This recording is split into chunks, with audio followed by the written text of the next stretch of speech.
வணக்கம் நண்பர்களே. நம்ம கடவுள் வாழ்த்து அதிகாரத்துக்கு அப்புறம் அறத்துப்பால்ல இருந்து வான் சிறப்பு அப்படிங்கிற ஒரு அதிகாரத்தை நம்ம பார்க்க போறோம். இந்த வான் சிறப்பு அதிகாரத்துல திருவள்ளுவர் மழையோட மகத்துவத்தை வலியுறுத்தி இருக்கிறாரு.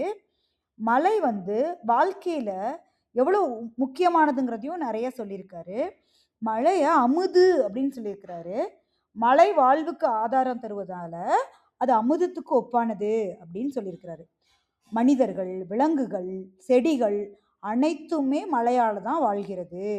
விவசாயம் மழை இல்லாம நடக்கவே நடக்காது. நதிகள், குளங்கள், கிணறுகள் அனைத்தும் மழையாலேயே நிரம்புகின்றன.